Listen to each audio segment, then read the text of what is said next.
You're listening to the Life Coaching Secrets Podcast, episode number 29.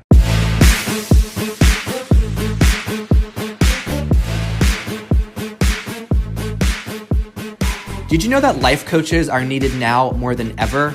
I'm Frank Macri, founder of Thriving Coach Academy.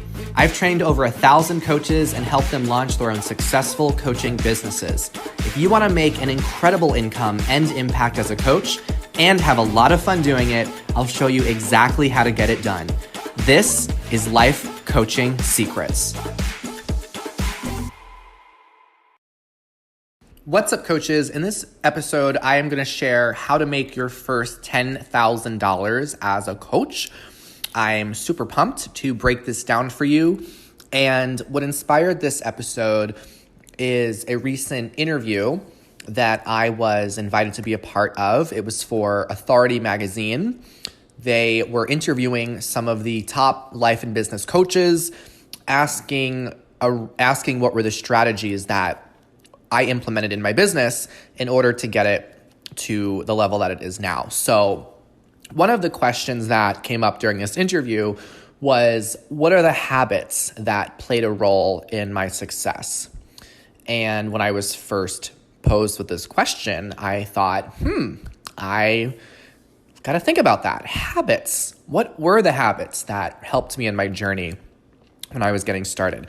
So when I look back at the initial phase of my business, really that phase where I made my first $10,000, I realized there were three habits, three key behaviors that I continued to apply. And the more that I continued applying these behaviors, the more habitual they became, the faster I started seeing clients arrive and money start to accumulate and hitting that first $10,000 mark. So here are the three habits. The first one is I got into the habit of sleeping in every day. Sleeping in every day. Now, what this really is about is I put my health first. And I decided early on that I was not going to sacrifice my rest and my well-being for success. I was not going to force myself to wake up at ungodly early hours of the morning simply for the sake of getting more things done. And I remember hearing a lot of different stories about how, you have to wake up super early to be successful and be productive. And you have to have these really complicated morning routines. And I decided to not subscribe to any of that. And instead, I did the opposite. I slept in. And this might sound like it would be an unproductive thing to do or a lazy thing to do. But what I realized happened is when I slept in and I allowed myself to get the proper rest that my body needs to function at the highest level, is not only was I showing up with more energy during the day, but I was also using my waking hours to be more productive rather than just doing more miscellaneous, busy tasks. As a new entrepreneur, you're going to quickly realize, I think even at all phases of entrepreneurship, you see that there's infinite numbers of things that you could be doing with your time. It's actually not hard to fill up your schedule with lots of things you can do. But I think what's more challenging for a new CEO, a new coach, is discerning what are the actions that are going to get you the best results. What are the things that will allow you to be more productive and less busy? There's a difference between being busy and being productive. And in order to be successful as a coach, you've got to start focusing on what are the actions that are going to allow you to be productive instead of looking busy. And the amazing thing that happens, and that happened for me when I slept in and I gave myself less hours to work with, is my brain became more efficient. Right? When you give yourself less time to do something, it actually gives your brain the opportunity to learn how to get more done in less time. And there's a lot of research and science that backs this up. It's called Parkinson's law.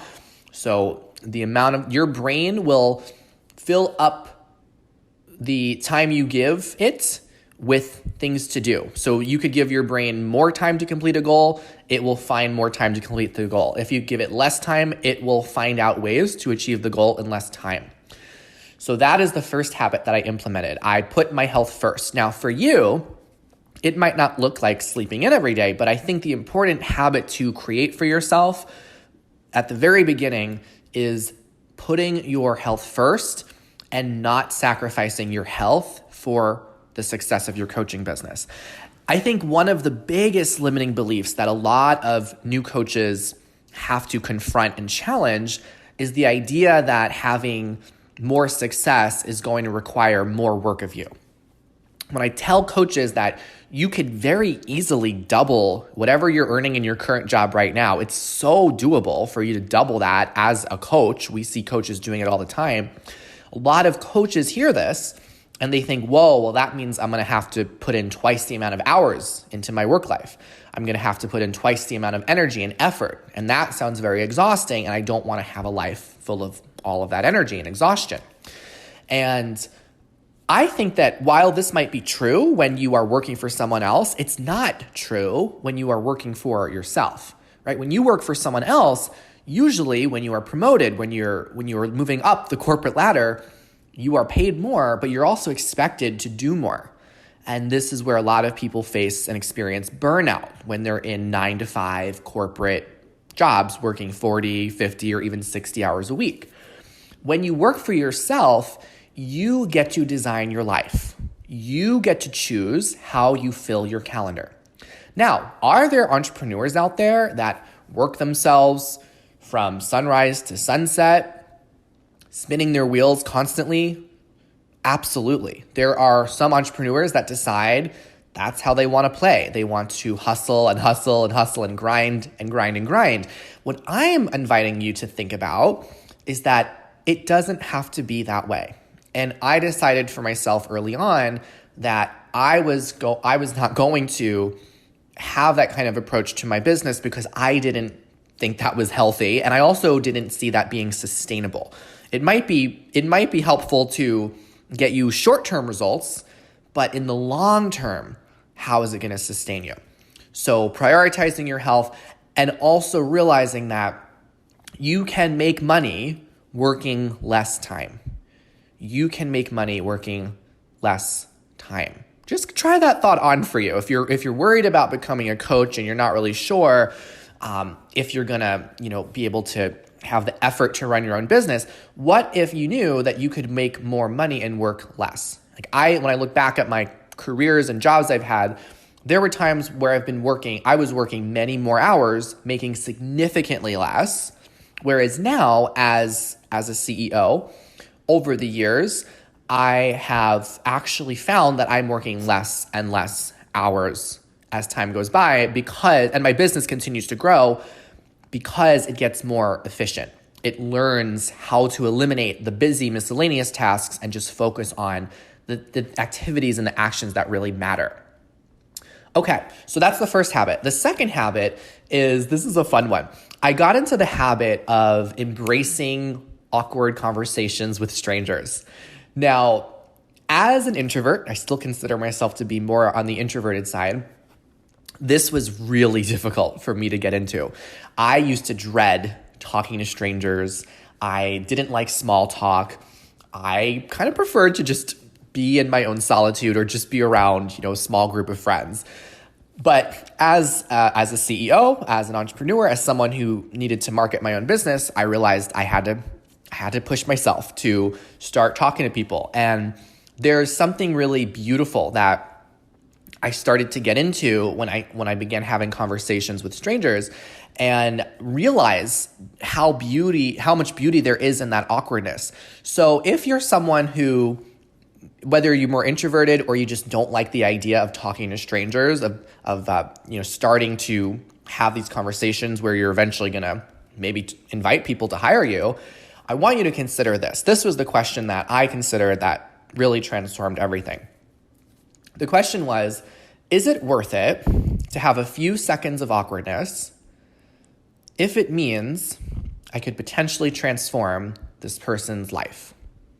Is it worth it to have a few seconds of awkwardness if I could potentially transform this person's life?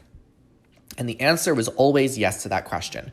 So I put my temporary discomfort of the awkwardness to the side and instead focused on the bigger picture, which is the fact that I knew that this person's life could be transformed through experiencing coaching.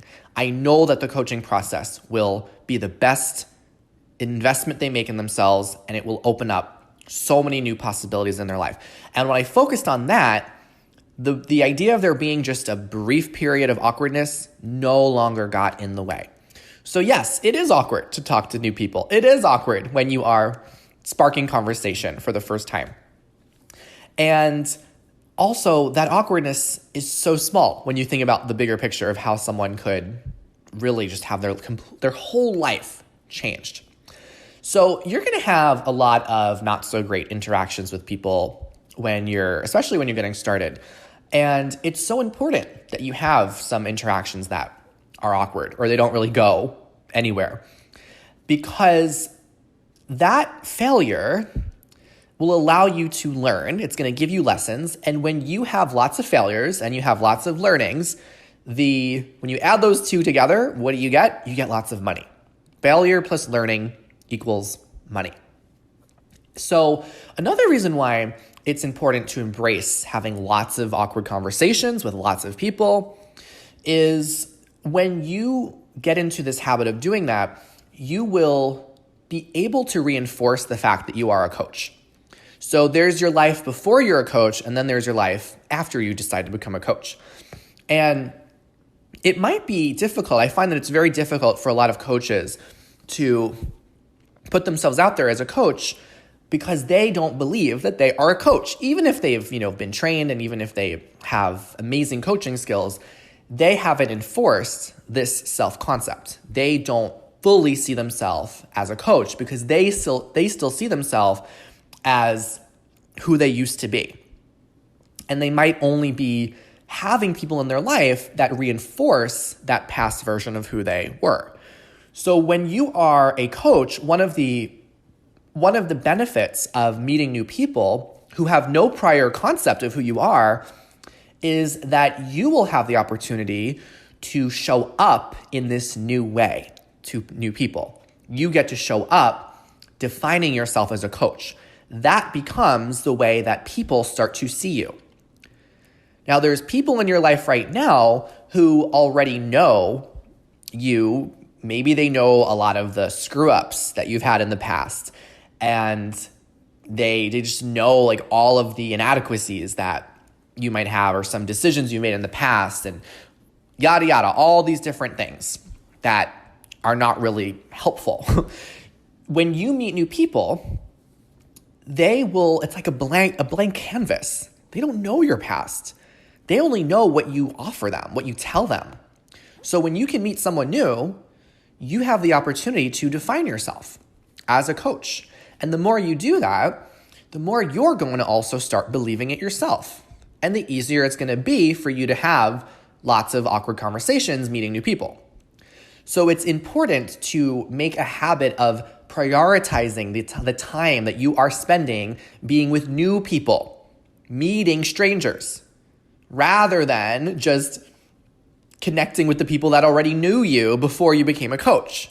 Because they already see you in one way. You want to meet new people. You want them to see you as a coach. You want that to be the first impression they have of you, right? You want to spend time with people that will reinforce this current self-concept you have as a coach and that you will continue to build upon. So when you meet people, and of course it's awkward to meet people, but when you do it, you get to show up as a life coach. Every single person you meet will get to know you that way. And it's going to be awkward, right? But the more time that you spend doing that in the presence of new people, the more you're going to build and reinforce this self-concept. The more you're going to tell yourself that you're a coach. Okay? So another thing I want you to know about having these awkward conversations is that when you're having conversations with people, yes, the conversations might be awkward for a few moments, But it's very important that you aren't awkward in the conversation. So here's what I mean by that. When you are talking with new people, I realize this for myself. When you're talking with someone, you must speak with certainty in the fact that you're a coach and in the belief that you can support that person. You don't need to know exactly how you're going to get them from point A to point B. That's what the coaching process is for. And the people you're meeting, they don't need to know exactly how as well. You just need to believe that coaching is going to get them where they want to be and that you could bring them on that journey. And when you can speak with certainty in the awkwardness of meeting new people, that's really where leadership emerges. That's where people start to see you as someone that can support them. That's where trust starts to be built. So one way for you to help speak with certainty, even in awkward and uncertain situations, is by seeing your coaching business maybe a few chapters from where it is now. You could just imagine that you already have a dozen clients that you're working with right now. If you already had a dozen clients, how would you talk about your business right now? How would you present yourself to strangers if you already had a dozen paying clients that were working with you? How would you approach those conversations, right? You've got to connect yourself to that version of your future self. You've got to connect where you are to that future self so that way you could feel the certainty and the energy of that and show up with it today. The way you become the person who has a dozen clients is you become that person right now.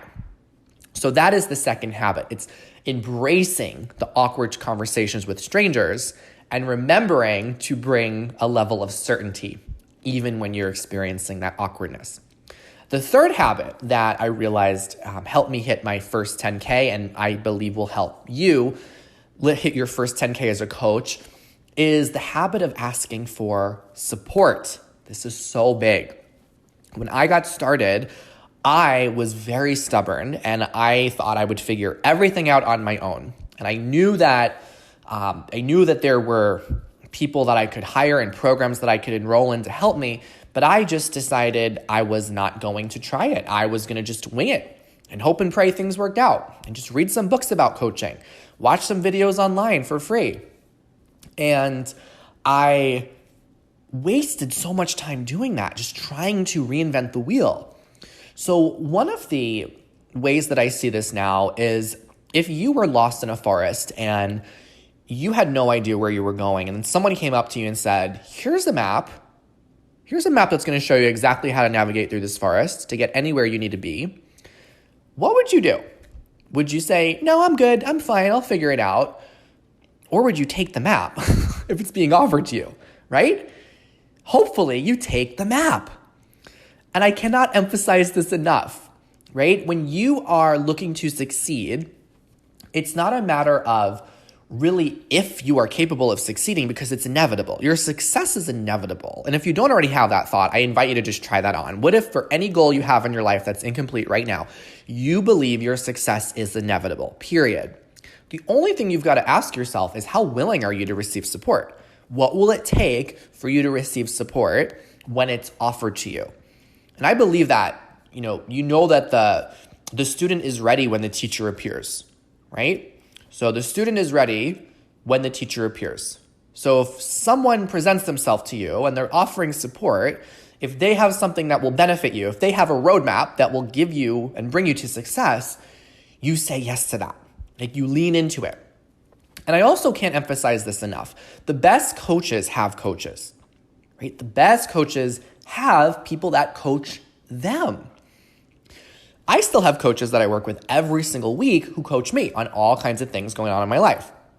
So one of the benefits that we give our students in the academy is that every single one of our coaches from the very beginning, they get to be coached. They get to experience the coaching process on themselves, on real things in their life that they want to up-level.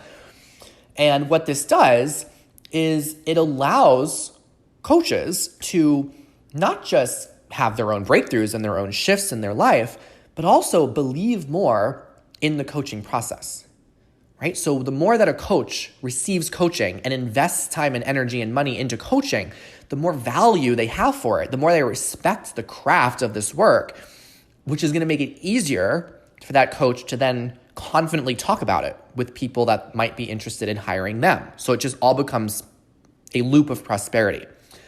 So if you're someone that has a big mission, it will require big support.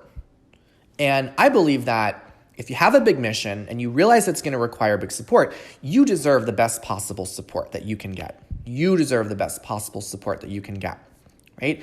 So rather than try to figure it out on your own, or you get stuck and you just bang your head against the wall thinking, why am I stuck? Why am I stuck? You instead shift your thinking to, where can I get support right now? How can I be supported through this? I promise you, your life will become 10 times easier, and you always get a massive return on any kind of support you can get. Like, I just find that the ROI of coaching is like 360. You get it. You always get the money that you invest in coaching. You always get it back. You always get the time that you create from getting coached is more than the time that you put into being coached. So you end up getting more time in your life. And then of course, there's the way that coaching enhances all of your relationships in your life, the way you show up, the way that you see yourself. So there's this beautiful ripple effect that happens when you allow yourself to be supported. So there's no reason for you to go at this alone. My heart breaks when I hear about coaches that are trying to just wing it on their own, or just kind of piecemeal their coaching knowledge based on like little bits and pieces they're just scrapping up here and there from what they're hearing from all these different sources. I realized for myself, when I decided to stop playing that game, everything changed for me. When I decided to invest significantly in getting mentorship and training and really surrender myself to the process, everything opened up. Things got so much simpler. And I just think about what my life would have looked like if I didn't get support, if I didn't get mentorship, if I didn't get proper training. I don't think I would have made it. I don't think I would have ended up nearly where my business was able to get itself to today. And one of the other great things about asking for support is that it is one of the best ways to build your confidence as a coach. Because when you are around other people that can uplift you, when you have mentors and you have peers that can cheer you on and uplift you and maybe also share similar goals that you have, it is the fastest way to boost your confidence. It is the way to get you results very quickly. So if you're someone that likes to get results faster and without as much stress and exhaustion and pain and struggle, right, then you owe it to yourself to get support. It's going to boost your confidence way faster than if you are unsupported. One of my favorite quotes is, "Success requires support. Failure we can do alone." Success requires support. Failure we can do alone. And I don't know a single person who has become successful without getting support. So if you have any goal right now that is incomplete in your life, I want you to think about how much support are you receiving? Like what would open up for you if you allowed yourself to receive more support, to invest yourself more in getting supported and ease yourself from needing to figure things out solo? One of the things I realized that was limiting me when it came to getting support is I had this insane belief that success required struggle. And that life, the more that I go through life, the more success I would have in life, the more I would have to struggle and suffer to get there. And one of my coaches told me when I revealed that to her, she said, "Frank," she said something that just, from completely blew the lid off of that limiting belief. She said, "Suffering is optional." Suffering is optional. And it transformed the way that I saw every goal and desire I had in my life. And I want to offer that to you right now. What if suffering is optional? How would you approach life? What decisions would you make? What actions would you take if you realize that suffering is optional. Now, that doesn't mean that there's never going to be pain in life. There's always going to be pain. We might have, temporary discomfort. There's going to be discomfort, okay? There's going to be pain that we're going to go through. Pain is inevitable, but suffering is optional. And I think one of the ways to honor that is getting as much support as you could possibly get, right? Like I remember when I invested in coach training, it was one of the scariest investments at the time. It was one of the biggest investments I'd ever made in myself. So there was a lot of pain in making that investment. It was so scary for me to put down so much money at the time. And I'm so happy that I went through that temporary experience of making the investment, which was painful in the moment. But the suffering that freed up in my life is really where the value came from. So I had temporary pain just from the transaction, but it was like the moment that I completed the investment, I felt this huge burden of suffering just free itself from my life. This huge weight lifted off my shoulders because I had the support that I most needed to get myself to the first 10K mark and beyond. So those are the habits that supported me in getting to my first 10K, and I invite you to consider those wherever you are in your business. Again, the habits are to prioritize your health, right? For me, it was sleeping in every day, talking to lots of strangers, having those awkward conversations, and asking for support. That's what I got in this episode. Thanks for listening, and I'll see you in the next one. Hey, would you like access to powerful coaching tools you can use on yourself and clients right away? For being a listener of the podcast, I'm giving you a VIP guest pass to get a sneak peek into my coach training program. Inside, you'll learn our coaches' secret tool they use to transform their clients' lives. And you'll also get a training on how to launch a coaching business. Just head over to www.thrivingcoachacademy.com/VIP to get started. I'll see you on the inside.